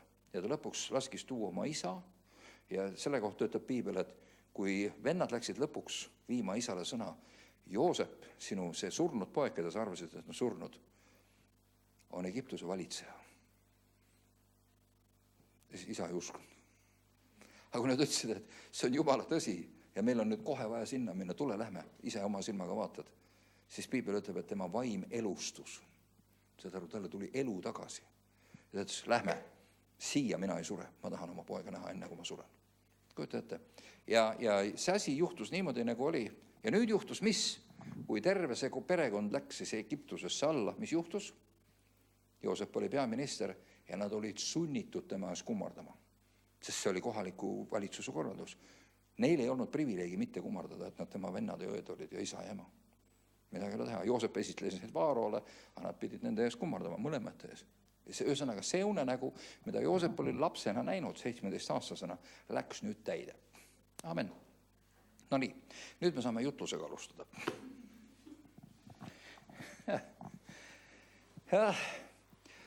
Ma ei hakka seda lugu lugema, te võite seda kodus lugeda, aga lugu iseenesest on ju väga lihtne. Joosep nägi midagi, mida Jumal talle näitas. Aga siis tuli elu ja viis asja täpselt vastupidisesse suunda. Muide, täpselt sama asi oli Moosesega. Kui te loete Moosese lugu, täpselt sama asi. Ta näeb ja Jumal annab talle teada, et tema on vabastaja. Ja ta saab aru, olles täismees, see on tema ülesanne vabastada oma Iisraeli rahvas. Ja ta pidi tegema valiku, kas ta pühendab ennast karjäärile Vaaro palees, sest see võimalus oli olemas ja pakkumine ka, või loeb ta ennast selle orjastatud rahva hulka ja hakkab nende vabaduse eest võitlema. Ta otsustas valida oma rahva. Mitte Egiptuse hiilguse ja mõnusa elu, vaid otsustas, et saagu või mis, ma olen nõus selle kaotama, aga ma pean oma rahva jaoks midagi tegema. Oled sa nõus? See näitab, mis süda on, eks ole. No nii, Moosesele oli andnud Jumal teada selle, et ta on vabastaja. Täpselt samamoodi andis Jumal Joosepile teada, et temast saab valitseja. Aga siis tuli elu, tuli tavaline karm elu. Ja mis juhtus? Elu pööras noikas 180 kraadi teises suunas. no ikka täiesti 180 kraadi teises suunas. Moosesega juhtus niimoodi, et kui ta esimest korda läks oma vendi vabastama, sest ta arvas, et kõik Iisraeli juhid ja tema rahva liikmed tunnevad ära, et Jumal on teda läkitanud neid vabastama. Aga nemad küsisid hoopis seda, et kes sa veel siuke oled ja mis üldse sinu asi on? Kas pole nii? Ja see ma esimene vabastuse katse lõppes sellega, ta läks lahutama ja kaitsma oma rahvuskaaslasi, keda egiptlasest orjapidaja peksis. Ilmselt piitsaga või kaikaga. Ja see võis ilma hale peksmine olla. Igal juhul Mooses läks ja lõi selle egiptlase maha. Mis see on? See on mõrv. Et kui inimene võttis aidata, ta tahtis aidata teha Jumala visiooni, teostada oma ajastuses ja oma vahenditega, oma jõuga. Mis juhtus? Ta lõpetas mõrvaga. Niimoodi võib juhtuda, kui me hakkame Jumala asju ise tegema. Jumala asjad meie elus peavad olema Jumala poolt teostatud. Jumala asi on õige asi meie elus siis, kui ta on õigel ajal, õigel viisil ja õiges kohas ja Jumal peab selle liikuma panema. Joosep ei smugeldanud ennast ise kuhugi valitsejaks. See juhtus talle. Mooses tahtis ise ennast päästjaks teha ja see ei töötanud. Mis juhtus? Mooses pidi põgenema Egiptusest, sest et tema pea eest pandi tasu välja, õukonnast visati ta välja ja ta oli tagaotsitav, kelle pea eest pandi tasu välja sisuliselt, eks ole. Tähendab, tal oli võimatu isegi selle rahva juurde minna, keda ta pidi vabastama. Oled sa nõus, et see on tuksis? Selle asja nimi on tuksi keerama. No ikka nii põhjalikult, et sa enam põhjalikumalt vist ei saagi tuksis olla. See on päris tuksis. No nii, mis edasi saab? Mooses läheb minema, abiellub mingisuguse tumedanahalise daamiga, kes ilmselgelt ei ole juut, eks ole. Ja nii edasi saab niisugused üsna šokolaadivärvi või tumedanahalisi niisuguseid toredaid pool tumedanahalisi lapsukesi, kes olid ilmselt väga armsad, eks ole. Nii, ja niimoodi see on. Ja tead sa, mida ta teeb? Kõige oma riigimehe tarkuse ja Egiptuse väljaõppega, mis oli tol ajal, ütleme, Ameerika kõige kõrgemad ülikoolid, kes on juhtimisteaduses ja kõigest, ütleme niimoodi, võrdus meie ajal, eks ole. Ta oli tippharidusega mees, tippliider. Millega ta tegeleb? Ta hoiab lambaid kõrbes. Oma äia, oma naise isa lambaid. Lammaste hoidmine oli tavaliselt poisikeste töö. Või Eestiski, lapsed käisid karjas. Võimekad täismeest ei pandud karja. Tal ei olnud midagi muud teha. Ja ta ei hoidnud neid lambaid mitte 4 päeva, ega 4 kuud, ega ka mitte 4 aastat. Ta hoidis neid lambaid terve oma ülejäänud elu 40 aastat. Kas sa kujutad ette? Ta on 40, kui see hakkab juhtuma temaga. Ja ta hoiab lambaid kuskil taga kõrbes 40 aastat. Oled sa nõus? See on tuksis. See on nii tuksis, et enam rohkem tuksis ei annagi väga olla. Täpselt niisama tuksis nagu Joosepi lugu. Ikka lootusetult tuksis. Ilma kohtuta, ilma kohtuotsuseta, ilma advokaadita, ilma juriidikata, ilma null. Täiesti. Kõik, mis üldse, mida sa tunned, on kõik sinu vastu. Eks ole? Nii. Sa ei saa midagi teha oma enda olukorra muutmiseks. Ja mis juhtub Moosesega? Vaata, see on see koht, kus sa võid olla siiludus. Miks me sellest räägime täna? Moosesel oli põhjust meeleheiteks ja kibestumiseks ja täpselt samamoodi oli põhjus Joosepil kibestumiseks. Kibestu vendade peale, kibestu isa ja ema peale, kibestu egiptlase peale, kibestu terve maailma peale, pagari peale ja kõigi, ühesõnaga järjest teda ju reedeti, järjest, see on üks reetmiste ja maha jätmiste ja sea keeramise rida ju. Sa võid öelda, kõik on sead, sa võid võtta kibestuse oma südamesse ja otsustada, et kõik ongi pätid. Ma ei usalda ühtegi inimest enam, ma ei lase ühtegi inimest endale ligidale. Ja tead, elu teeb meile teinekord niimoodi, et me satume järjest niisuguste ridade otsa ja siis on, muide, näiteks kui usklikud teevad sulle mõne niisuguse kärna. Väga vabalt võib juhtuda, seda on juhtunud ja kui sulle veel ei ole juhtunud, siis oota natuke, sa oled veel noor. Ma ütleks, et ära üllatu, kui see tuleb usklike käest. Okay? Küsimus on nüüd, nagu iga niisuguse teise asjaga, mis sa siis teed? Kas sa lubad endal kibestuda või otsustad sa, need tegid, mis nemad tegid, aga mina käin oma käimist koos Jumalaga. Ja see on esimene postulaat võib-olla, mida me kindlasti sellest jutust saame. Mis see on? See on see, et kui elu läheb täpselt vastupidises suunas ja mitte miski ei lähe nii, nagu sa tahad, siis ainus asi, mille peale sa pead nagu tähelepanu pöörama, esiteks sa pead antud olukorras tegema parima, mis on võimalik. Ja muide, sealjuures ei tohi elu elamata jätta. Mooses oli tark mees, ta abiellus ja sai lapsi. Amen. Päästmisega ei olnud eriti tegemist, polnud kedagi päästa, lambad olid kah enam-vähem nii, nagu see oli, eks ole. Aga ta ei jätnud päris elamata. Ta oleks võinud ju peldiku taga endale piltlikult öeldes kuuli pähe lasta. Aga ta ei teinud seda, vaid ta lihtsalt jätkas edasi ja ta ootas, sest ta sai aru, tema ei ole võimeline seda tegema. Ja ta sai aru, et ta oli ennast ülehinnanud ja oma võimeid ülehinnanud ja ta sai aru, et see ülesanne, kui see tõesti Jumala poolt tal antud oli, siis see käib talle absoluutselt üle jõu. See on lootusetu. Täpselt sama on Joosepiga seal vanglas. Tal ei ole mingi šanssi seda teha, mida Jumal tegi, mida Jumal oleks pidanud tegema või mida Jumal näitas talle. Tal ei ole võimekust selleks. Ta ise ütleb, mina ei tea, ma ei oska, aga kui Jumal näitab, kui Jumal avab mulle, siis saab. Ja ta ei looda enda peale, ta paneb Jumala peale mu loo. Aga selle kõige keskel, mõtle nüüd korraks, kui Joosep oli seal Potifari majas, seal ihukaitse ülema kojas, isand usaldas teda ja naine tegi talle ettepaneku. Oleks ta üritanud, ta oleks ju võinud mõelda ka niimoodi, kui ma olen sellise naise armuke, kelle mees on ihukaitse ülem ehk julgeoleku pealik, siis mul võib ikka päris magus elu olla, oled sa nõus? Sest selline naine suudab sinu jaoks teha 1, 2 ja 3. Kas pole nii? Inimlik mõte võib-olla mõtleks nii. On hea omada suhteid, ükskõik mis sinna, aga mis see väike magamine siis ära ei ole. Kõik teevad ju nii. Kogu aeg kõik magavad kõigiga. Eks ole? Saad aru, mida ma mõtlen? Et see on nagu, ta oleks võinud nii mõelda, aga ta ei tee seda. Ja ta ütleb 2 asja, miks ta ei tee. Esimene neist on isanda usaldus. Mind on heauskne inimene usaldanud ja pannud sellele postile. Ma ei või teda niimoodi reeta. Teiseks, ma ei saa teha midagi nii hullu oma Jumala vastu. Mul on veel teine standard ja see on Jumala standard mu elus ja ma ei või seda teha. Kõik otsas. Üks mees oli kunagi väga professionaalne kaardimängija ja see oli tema elu suurim kirg. Ja kui ta jõudis Jumala juurde, siis Jumal ütles, et ta peab selle maha jätma ja ta ei tohi enam kaarti mängida, sest et ta kuulub nüüd Jumalale naha ja karvadega. Ja siis ta läks ühel päeval, sattus rongi, oli pikk sõit ja tema kupeekaaslased võtsid kaardid välja ja ütlesid, et oskad mängida. Mees ütles, oskan küll. Ja ütlesid, et davai, et mängime. Mees ütles, ma ei saa. Miks sa ei saa? Ta ütles, oma käsi ei ole kaasas. Kelle käed sul siis on? Ta ütles, need ma müüsin Jumalale, need on kõik Jumala oma. Ma ei ole enam enda oma.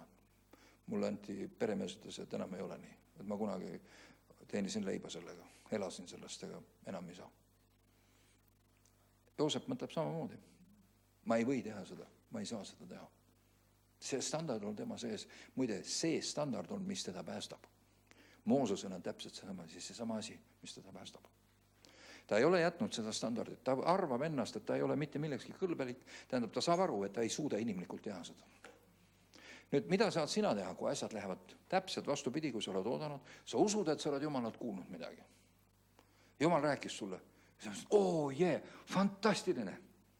Minule ka kunagi Jumal rääkis, ma teen suga seda, teist ja 3. Ma ütlesin, fantastiline. Tead, mis järgmisena juhtus? Ma hakkasin peksa saama. Igalt poolt peksa saama, nii et tolmas. Ma mõtlesin, mis see on? Tead, see on täideminek, prohveteering läheb täide kullakene, ära muretse. Minule ütles konkreetselt, et sa oled liiga õrnake, et me peame su natuke sitkemaks taguma. Et kui sa päris selle peale, mis me sulle praegu oleme teinud, hakkad vinguma ja tahad juba rätiku nurka visata, mis sa siis teed, kui päris elu peale tuleb. Et võta ikka hoia oma hobuseid nii-öelda. Ära torma kuskile. No nii, sama asi. Paljudega juhtub nii, et me oleme kuulnud Jumalalt, me usume, et midagi on. Vahetevahel me arvame, et see ajastus on, nüüd see tuleb kohe. Aga mõni asi on hoopis hilisema aja peale. Me ei tea, kui pikalt Joosep vangis on täpselt. Aga see oli, see juudi ajaloolased teavad seda perioodi üsna täpselt, kui palju ta vangis oli. See oli pikk aeg, see ei olnud lihtsalt niisama. Pikad aastad. See on terve hulk sinu elust. Lähebki vangi. Mooses oli 40 aastat karjuselu kõrbes kuskil, ma ei oska, tagapajulas mingit lambaid hoida, saad sa aru, oma talentide ja asjadega, no see on niisugune, sellel ei ole nime ka, mikku raiskamine see on. Aga see kõik ootas ainult ühte päeva. Mis see nendega tegi? See küpsetas nende karakterit, küpsetas nende iseloomu, nende valikuid ja seda tehes ja oodates Jumalat alandlikult selles positsioonis. Küpsesid nad nendeks meesteks, keda Jumalal oli vaja. See on see ahi, kus nad valmis küpsetati. Teinekord Jumal paneb sulle midagi silme ette, ja siis ta viib sind edasi nagu eeslit. Sa lähed nagu eesel, kelle nina ette liputatakse porgande ja ta viib sind sinna, kuhu sa tahab, ise tahab, eks ole. Ja siis sa leiad, et see koht ei ole üldse see, kus sina tahtsid minna. Seal ei ole üldse nii meeldiv olla. Ja sa pead tegema asju, mis sulle ei meeldi ja sa kohtud seal, mis asjaga, sa kohtud igasuguste kiusatustega, sa kohtud ka sellega, et sa ise ei ole võimeline kõiki neid asju teostama, mida Jumal on sulle ette pannud või millest ta sulle rääkis. Ja sulle saab väga selgeks, et mida iganes, aga mitte sina. Ja see juhtubki, ühel päeval tuleb Jumal. Mooses on kõrbes nagu ikka ja ta näeb, põõsas põleb. No öeldakse, et sellel ajal need põõsad ikka vahest seal põlesid. See ei olnud nii väga haruldane, aga ime oli see, et see ei põlend ära. Ja Mooses ütleb, et juba jama, et ma olen vaatan, miks see värk, mis seal õieti kärssab, seepärast, et see põleb ja põleb, aga ära ei põle, mis värk seal on. Ja tada, mis seal on? Jumal on selgub. Ütleb nii Mooses, nüüd on nüüd see aeg käes.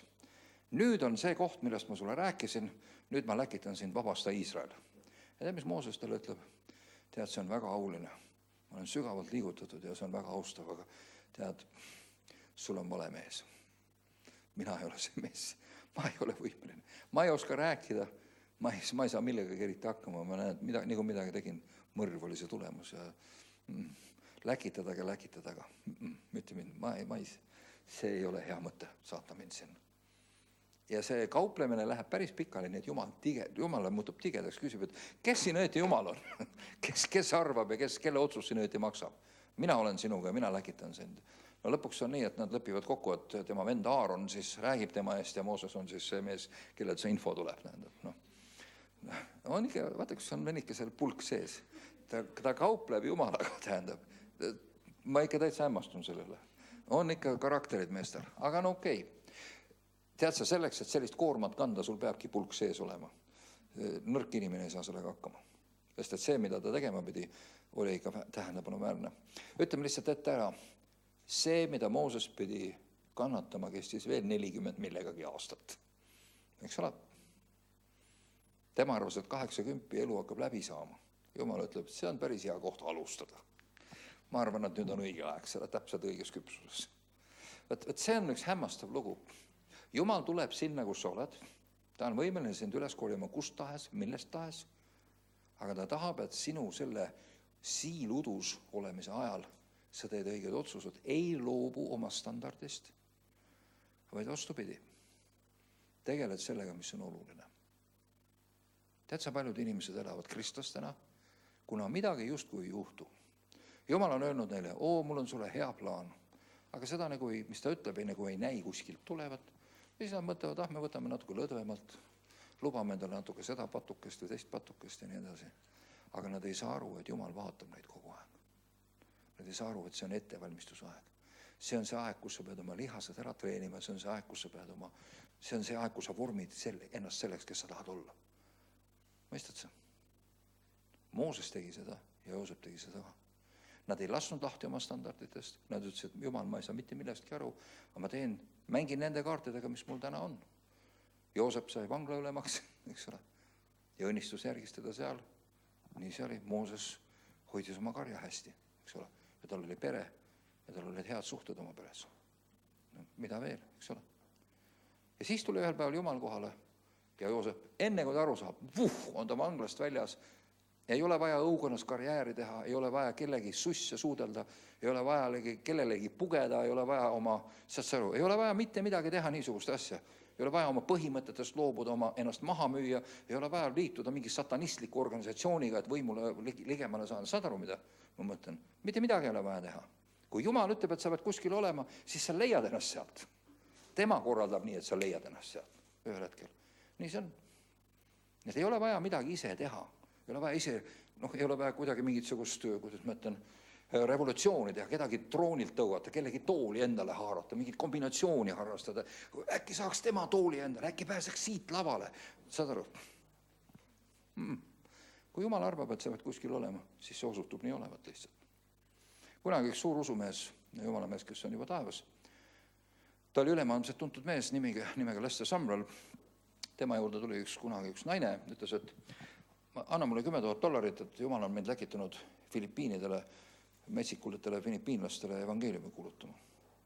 Jumal ütles, et või Lester ütles, küsis, et kas sa oled abielus? Jaa. Kas su mees on kristlane? Aga kas su pojad on, lapsi on? Jaa, 3 poega. Kas need on kristlased? Ja siis vaata, selle asjaga on niimoodi, et kui Jumal tahab, et sa oleksid Filipiinidel, siis sa leiad ennast sealt. Ta ise toimetab su sinna. Elu viib sind sinna nii, et sa ei saa arugi. Teiseks, sul on kodus 3 metsikut filipiinlast. Evangeliseeri need ära. Kõigepealt. See on su esmane üles. No näed. Aga see on elukogemus ja usu mind, Lesteri enda elu näitas seda. Tema näiteks kohtus niimoodi, ta kohtus ühe esimese pühavaimu täis oleva evangelistiga, kes sõnaduse mõttes käis vaimus. See oli täiesti hämmastav. Ta ütles talle täpselt ette. Nüüd on niisugune lugu, mina lähen siit praegu minema, ma lähen praegu Aafrikasse ja siis hiljem kohtun sinuga kuskil mujal. Aga tule sinna, tule Hiina näiteks, saame seal kokku. Nüüd, come on, tule Hiina, see on sama ja öelda, tule Venemaale. Kuhu kohta Hiina? Hiina ei ole mingisugune Eesti küla, eks ole. Hiina on Hiina. Jolki-palki, sa lennukiga lendad sealt ümber mingisugune 4 tundi või rohkem, et sa üle selle riigi saad lennatud üldse. Saad aru, mida ma mõtlen? See ei ole sul mingisugune küla.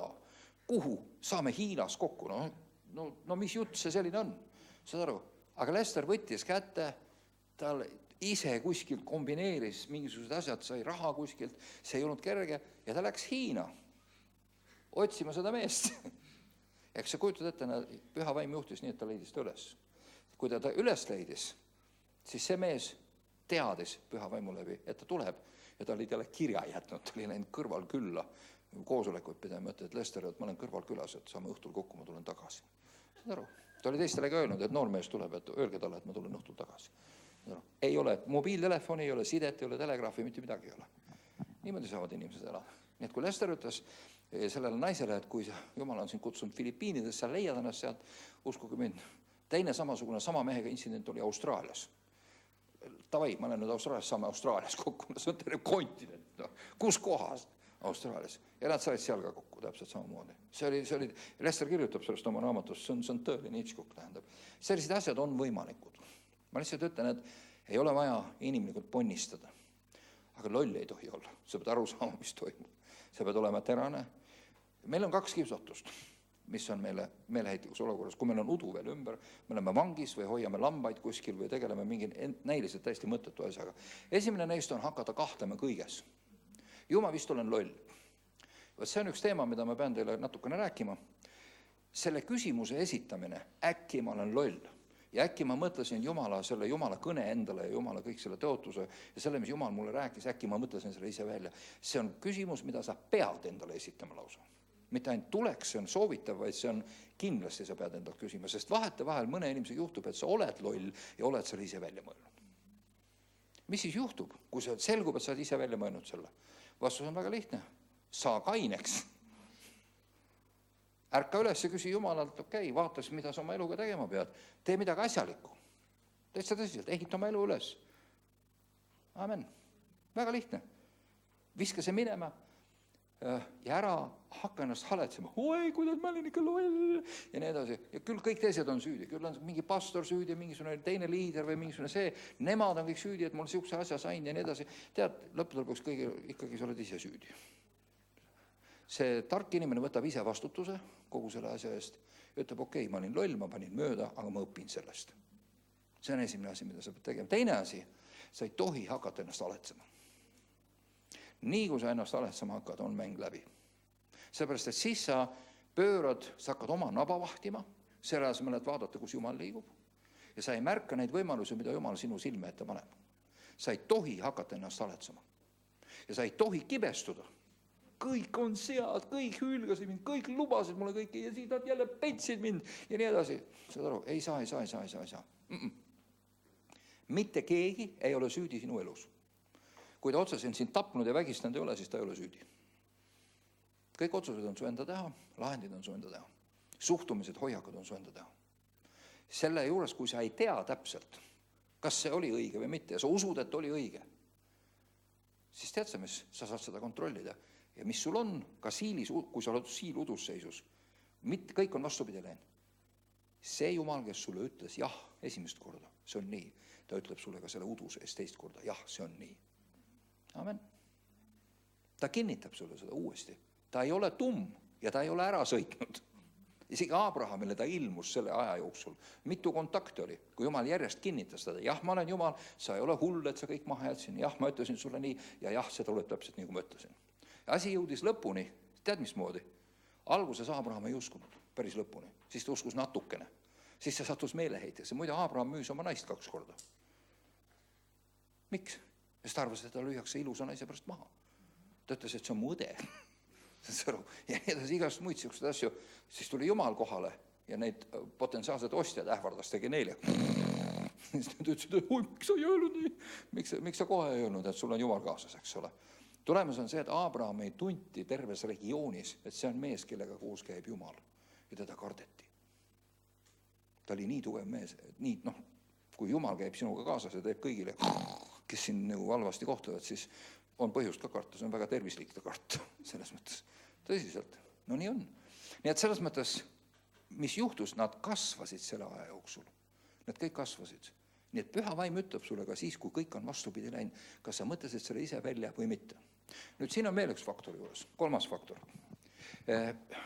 Kui sa oled siiludus positsioonis ja kõik on vastupidi läinud, nüüd, mida Jumal tahab näha, on sinu karakter. Mis sa teed siis? Kas sa kibestud? Kas sa kukud enesehaletsusse? Või mida sa teed? Või hakkad sa endale lubama kõike, mida sa tahad, mis sul pähe tuleb? Hakkad elama nii, nagu kõik teised inimesed elavad.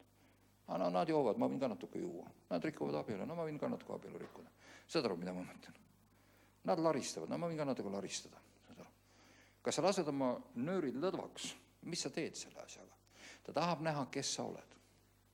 Ja kui sa selle perioodi ajal, kui mitte midagi ei juhtu ja kõik on tavaline ja näib, et iialgi ei tule mitte mingit muudatust, nagu Joosepil vanglas ja nagu Moosesel kõrbes, kui sa selle aja jooksul lased oma standardid anna, kas tead, mis juhtub? Siis seda, mida Jumal sulle lubas, ei tule kunagi. Sest ta ei ole nii loll, et panna alamõõdulist tegelast nii tähtsate asjade peale. Kujutate, kui Joosep oleks andnud järgi oma kirjadele, Joosep oleks hakanud skeemitama, uskuge mind, tal oli potentsiaali selleks. Ta ei olnud puust ja ta ei olnud naisele teada, et mul lihtsalt ei funktsioneeri kõik see asi, et tahaks küll, aga ei saa ja või et ma ei saa, sa oled nii õudne krokodill. Ta ei olnud ühtegi neist asjadest. Ta ütles, ma ei või, sest 2 asja on. Üks on isanda usaldus, ma ei saa sellest üle ja teine on Jumala standardid. Ma olen lepingus Jumalaga ja see välistab sellised asjad. Niimoodi, paned sa tähele. Aga siis juhtub see, et kui sa seda aega ära ei oota ja lased oma standardid alla, siis sa diskvalifitseerid ennast ise. Ja siis on tõesti nii, et seda, mida sa ootad, ei tulegi kunagi. Ja kes tegi? Ise tegi. Nii on. Jumal ei pane poolfabrikaate lõpetatud toote asemel. Mitte iialgi. Ta ei lase standardid alla ja ta ei kasuta mingisugust jama. Ta ise ei ole jama ja ta ei kasuta jama. Mis juhtub? Viimane asi. See on pikaks läinud, aga uskuge, see on tähtis.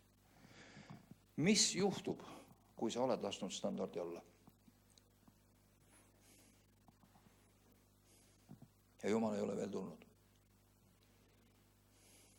Vastus, paranda meelt ja tõsta oma standard uuesti üles. Ja tee seda kõigest südamest ja kõigest jõust ja kõigest väest. Otsi Jumalat, otsi tema halastust, otsi tema armu ja otsi tema soosingut. Ja otsi, et ta kinnitaks ise sulle, et sa oled tagasi raja peal. Sa pead ise saama kinnituse tema enese käest ja mitte kellegi teise käest. Ta ise peab sulle ütlema, see on nii. Amen. siis sa tead, et see on nii. Ja siis on sul julgus ja kindlus minna edasi. Tead, inimesed ei ole kõik kangelased. Mõnega võib minna halvasti. Mitmetega meist ongi läinud halvasti. Me ei ole kuulikindlad, meiega juhtub asju. Me põrume läbi, suitseme läbi, kärssame läbi, põleme läbi. Me ei ole kõik kangelased. Need 2 meest, kellest me rääkisime, Mooses ja Joosep, need mehed olid vinged mehed. Ja sellepärast on nad ka tippude seas. Kõik ei ole tipud. Mida iganes Jumal sinuga teinud on, mis iganes sa arvad, et see on. Esiteks, jäta meelde, see, kes ütles 1 korra, ütleb seda ka 2 korda. Kui sa arvasid, et Jumal rääkis sinuga ja ta iialgi enam mitte kuskilt seda sama sulle ei ütle, siis sa mõtlesid selle tõenäoliselt ise välja. Jumala öeldud asjad tavaliselt on niimoodi, kui Jumal on su ellu midagi pannud, see tuleb sinu juurde uksest ja aknast. Iga hommik sa teed lahti raadio ja see asi tuleb sulle sealt vastu. Küll mingi teise tekstiga, aga sa saad aru, see sõnum tuleb sulle sealt. Teed teleka lahti, sealt tuleb see sama sõnum. Kohtad kedagi, mul on sõna sulle Jumalalt. Jumal ütleb sulle nii, kõmm, see sama, mis ta sulle ütles. Saad aru, täpselt niimoodi. Sa ei saa selle eest midagi. Igalt poolt tuleb seda. Ja sa saad aru, lõpuks sa tõstad käpad püsti. Sain aru. Ei ole enam vaja. Okei? See ei ole niimoodi, et ma nägin jah ühte salmi, et võib-olla seda saaks väänata tähendama seda ka, mis mulle meeldib, mis siis, et ükski teine salm tegelikult seda ei toeta ja ükski seda ka õieti, isegi see salm ei tähenda päriselt seda, aga mängime, et tähendab. Saad aru? Sellised asjad ei loe. Need asjad ei püsi ja selliste asjadega palun ärge tegelege. Mitte keegi. See on hukatuslik. Ei ole vaja. Jumalal on iga ühe jaoks midagi väga fantastilist. Parem otsi see üles, selles on päriselt eluga sees. Amen. 3. ühel päeval, kui see päev tuleb, või viimaseks, ma ei tea, 5. või mitmendaks juba on see, et kui see päev tuleb ja Jumal pöördub sinu juurde ja ütleb, nüüd on aeg ja sa oled oma karakteriga tööd teinud ja sa ei ole oma nööre lõdvaks lasknud, sa oled oma standardi hoidnud ja sa oled ustav olnud selles, mida Jumal on sulle käskinud. Või siis oled läbi kukkunud ja oled meelt parandanud ja oled ikkagi raha peal tagasi, siis see päev tuleb. Amen. Ja siis ütleb Jumal, nüüd on see päev. Davai, nüüd läheme sinna. Nüüd on aeg troonile minna. Nüüd on aeg teha seda, mis ma sulle ütlesin. Okei. Ja siis on nii, nagu tema ütleb. Ja siis ei tohi ka purju jääda. Nüüd ma olen, nagu inglased ütleb, I got it made. Ma olen nüüd tipus, nüüd ma olen see mees, nüüd ma olen kõige kõvem mees. Nüüd ma saan kõigile ära panna, kes mulle vahepeal ära panid. Nüüd ma tõestan kõigile, kui vinge ma olen. Ei, see ei ole nii. Kui sa nii hakkad mõtlema, siis sa hävid. Vaid nüüd on see, et ma ei tee mitte midagi enne, kui ma ei näe, et Jumal seda teeb. Ja ma küsin iga sammu käest Jumalal nõu. Nii kui mul on kahtlus, kui ma ei ole päris kindlasti aru saanud, mida ma pean tegema, kui ma ei tea oma sees, siis ma küsin Jumala käest seni, kui ma saan teada. Seepärast, et see ei ole asi, mida sa saad oma võimekused teha. See ei ole võimalik. Mooses sai kõik oma info ja kõik oma käsud ja kõik oma võimekuse Jumalalt ja täpselt samuti Joosep sai kõik oma info, kõik oma võimekuse, ta sai selle kõik Jumalalt ja nad kõik teadsid seda.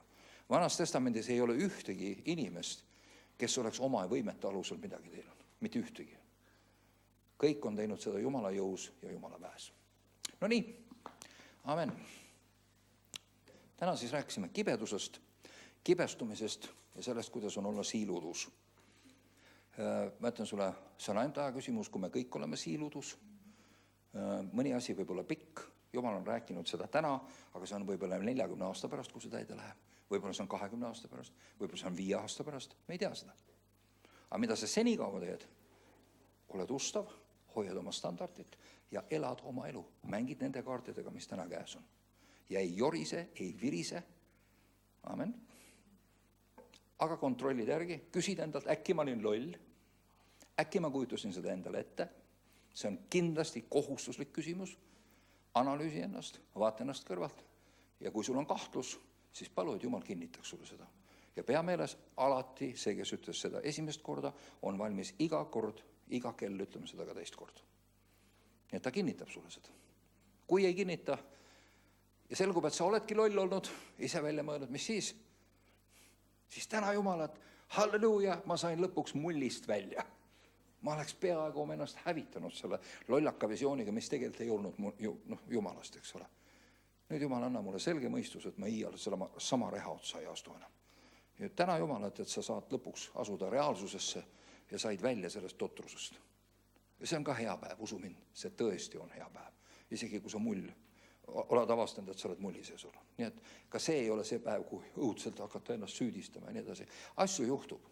Me oleme inimesed, meid saab petta. Isegi parimaid meie seast saab petta.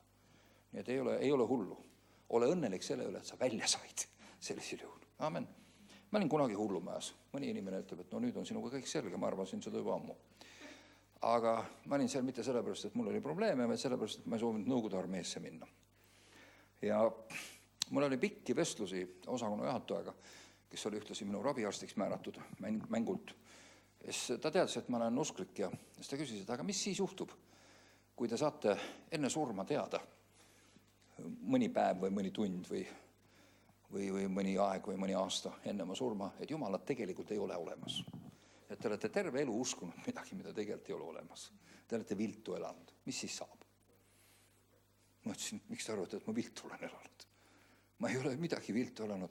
Sellel elul on olnud mõte, ma olen jõudnud tõeni. Ma olen nüüd lõplikult siis teada saanud, kuidas asjad tegelikult on ja ma saan selle teadmise pärandada oma lastele, oma sõpradele, et nad ei pea oma elu selle peale enam raiskama. See ei ole mõttetult kulutatud elu. See on punkt 1. Ja punkt 2. Muide, punkt 2. On väga tähtis punkt. Tead miks? Kui sa elad Jumala standardite järgi, elades puhtuses, õigluses, headuses, aususes, armastuses ja hoolimises oma kaasti inimeste vastu, see ei ole mitte ühelgi juhul raisatud elu. Ka siis, kui Jumalat ei ole olemas ega ei ole kunagi olemas olnudki. Saad aru, mida ma mõtlen? See ei ole iialgi raisatud elu. Sest oletame, et Jumalat ei ole ja maakera on ainukene pallikene selles metsikult grandiooses universumis, kus elu on ja mitte midagi rohkem ei olegi kunagi. Ja pärast surma ei ole igavest elu, vaid on ainult muru. No, nagu lapsed ütlevad, oled vana, oled noor ja siis saad vanaks ja siis on muru.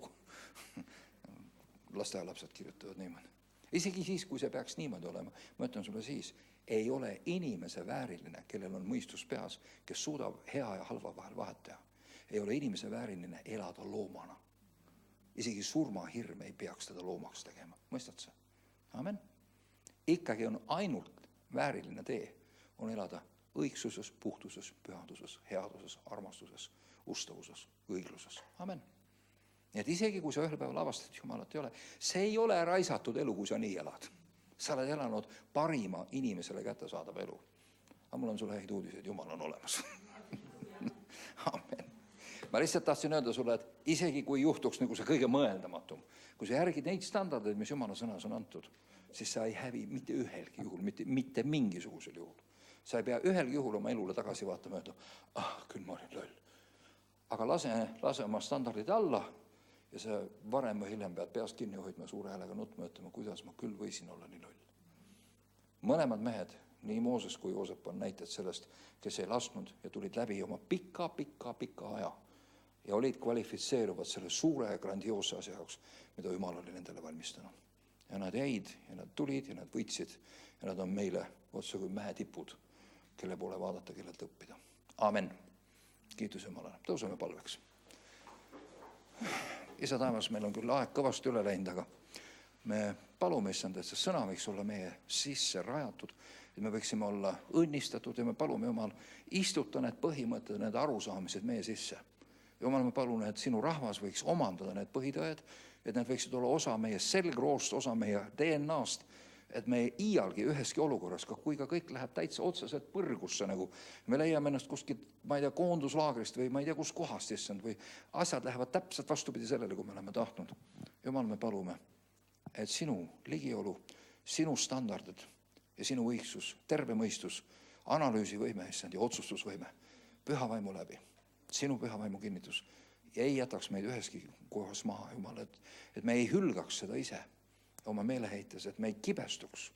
Issand, täna siin me otsustame, et meie ei kibestu. Issand, me otsustame täna siin ühtlasi ka, me ei hakka ennast haletsema, issand.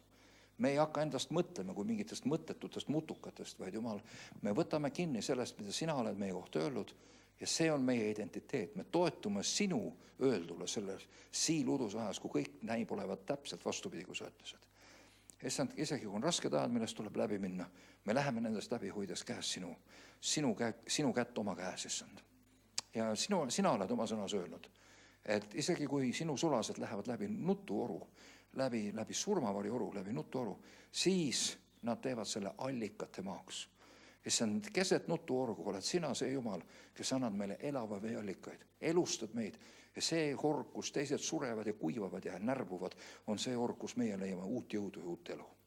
Issand, ma tänan selle eest, et sa oled tõesti üleloomulik Jumal. Ja see, mida inimene suudab, ei ole mitte midagi võrreldes, mida sina teed. Iga päev, ka meie elus. Issand, õnnistatud olgu sinu nimi. Nüüd ikka igavasti. Aamen. Aamen.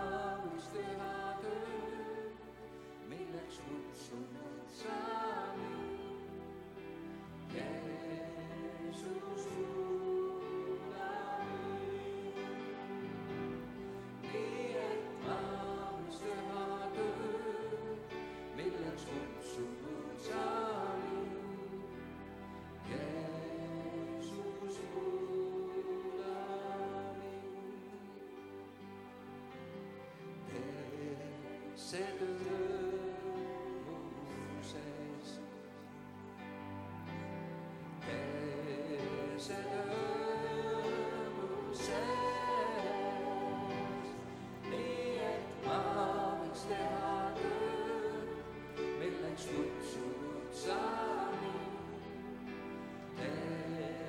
See rõõmu sees, nii et ma kutsunud sa mind. See rõõmu sees,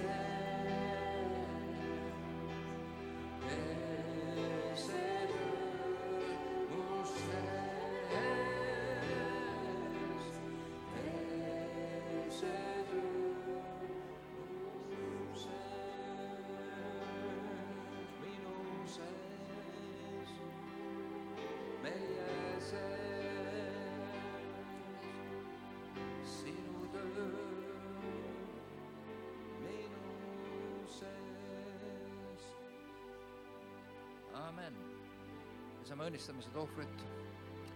Õnnistage tandjat, õnnistage seda, kellel ei ole midagi olnud panna. Ja Jumal pitserd oma sõna meie sees. Ja luba, et see kannaks palju vilja.